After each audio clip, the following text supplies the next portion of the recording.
گزارش ہے کہ ویڈیو اخیر تک مکمل دیکھیں تاکہ بات پوری سمجھ میں آ جائے. جزاکم اللہ. اس واقعے میں بہت نصیحتیں ہیں میرے بھائی. اب ساری نصیحتوں کا تو نہیں کھینچا جا سکتا, میں اس میں سے 4 مضمون اخذ کرتا ہوں, بس وہی ہے میسج. نمبر 1, یوسف علیہ السلام بے انتہا خوبصورت ترین انسان ہیں, اور وہ خوبصورت ترین عورتوں کے بیچ میں پھنس گئے, اور وہ خوبصورت ترین عورتیں ان کا پیچھا کر رہی ہیں, اور پیچھا اس طرح سے ہو رہا ہے کہ اگر وہ غلطی کریں گے کوئی پکڑنے والا نہیں تھا, کیونکہ بادشاہ کی بیوی پیچھا کر رہی ہے. بچاؤ کی تمام تدبیریں مہیا ہیں. اس وقت یوسف علیہ السلام نے اپنی جوانی کو داغ نہیں لگنے دیا. آج کے ہر جوان کے لیے یہ میسج ہے. تم کہتے ہو ہم بے پردگی میں ہم اپنے آپ کو کیسے بچائیں گے, تم کہتے ہو ہم جوانی میں اپنے آپ کو کیسے بچائیں گے. آپ یہ سمجھتے ہیں آپ اپنے کالج میں, اپنے کوچنگ سینٹروں میں, اپنے دفتروں میں وہاں نہیں بچا سکتے آپ اپنے آپ کو. یوسف کا کردار میسج دے رہا ہے کہ جب انسان اپنے آپ کو بچانے پر تل جاتا ہے تو اپنے آپ کو بچا سکتا ہے, کوئی مشکل نہیں ہے. یوسف علیہ السلام بھی جوان تھے, بھی خوبصورت تھے, وہ یہاں سے پیچھا نہیں کر رہے ہیں, وہاں سے پیچھا ہو رہا ہے, اور رکاوٹ ان کو کوئی نہیں تھی. تفسیر لکھنے والے جب اس کی تفسیر لکھتے ہیں عجیب تفسیر لکھتے ہیں, کہتے ہیں یوسف عاشق نہیں معشوق تھا, یوسف طالب نہیں مطلوب تھا, یوسف یہاں سے نہیں جا رہا تھا وہاں سے پیچھا ہو رہا تھا. اس وقت یوسف, اور عام عورتیں نہیں تھی, سوسائٹی کے ہائی فائی عورتیں تھی, ٹھیک. اس وقت یوسف علیہ السلام نے اپنی جوانی کو داغ لگنے دیا. بس میسج ہے ہر جوان کے لیے کہ تم اپنی جوانی کو بچا کر کے دکھاؤ. نمبر 1. نمبر 2, یوسف علیہ السلام نبی کے خاندان سے نکل کر کے ایک غلامی کی زندگی میں پہنچ گئے, اور غلام کی زندگی بھی وہاں اس کو جھاڑو دینے ہیں.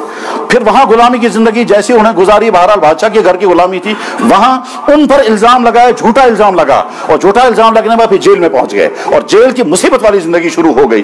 وہاں نہ ان کے والدین ہیں نہ بھائی بہن ہیں, کہہ نہیں سکتے وہاں کھانا ملتا تھا یا نہیں, کہہ نہیں سکتے وہاں کپڑے تھے یا نہیں, وہاں بستر تھا یا نہیں. کس طرح وہ جیل کے 7 سال یا 12 سال انہیں گزارے, 7 سال گزارے, کیا مصیبت آئی ہوں. یہ میسج ہے زندگی میں کبھی مشکلات آئیں گی گھبرانا نہیں چاہیے, زندگی میں پریشانی آئیں گے گھبرانا نہیں چاہیے. ان پریشانیوں میں کچھ اپنی غلطیاں ہو سکتی ہیں, کچھ دشمنوں کی غلطیاں ہو سکتی ہیں, بہرحال پریشانی کسی وجہ سے آئیں, کبھی ہمت نہیں ہارنی چاہیے, کبھی گھبرانا نہیں چاہیے, کبھی واویلا نہیں کرنا چاہیے, اور ہر مصیبت کے وقت ذہن میں رکھنا چاہیے اس رات کے بعد اگلی صبح ضرور آئے گی.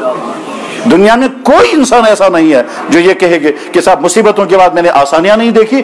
ہر انسان کو ہر مصیبت کے بعد کوئی نہ کوئی آسانی, اللہ کا نظام ہے. یہ مصیبتیں بھی آئیں گی, خوشیاں بھی آئیں گی, راحتیں بھی آئیں گی, بیماری بھی آئے گی, صحت بھی آئے گی, ڈاؤن فال بھی ہوگا, ترقی بھی ملے گی, اپ بھی ہوگا, ڈاؤن بھی ہوگا.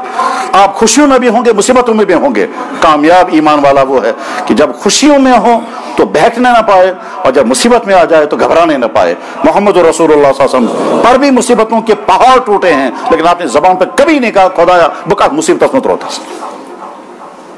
یوسف علیہ السلام کی وہ پوری, وہاں جب آیتیں پڑھتے ہیں ہم, کہیں کسی گلا کیا ہو خدایا میں تو نبی کا بیٹا ہوں, میرے ساتھ کیا ہو رہا ہے, یا اللہ آپ مجھے نہیں بچا سکتے تھے وہاں جب میرے بھائی مجھے وہ کنویں میں پھینک رہے تھے. اللہ کی طاقت تھی بچانے کی, بتا سکتے تھے, مگر اللہ کا نظام سے چلنے دو, جھیلنے دو مصیبت ان کو. کنویں میں کتنا وقت گزارا, انہوں نے دم گھٹ کر مر سکتے تھے, کیسے بچ گئے. پھر وہاں سے نکال کر ان کو بیچا گیا. آج سمجھ میں نہیں آتا انسان کیسے بیکے گا. یہ بکروال لوگ اپنی بکریاں لے کے چلتے ہیں, مان لیجئے 2-4 لڑکوں نے پلان بنایا ہم ان کی بکری چھینیں گے, گئے حملہ کیا, بکری چھینی اور لا کر پوچھ کو بیچ دی. بس ایسے اس زمانے میں انسانوں پر حملے ہو کر انسان بکتے تھے.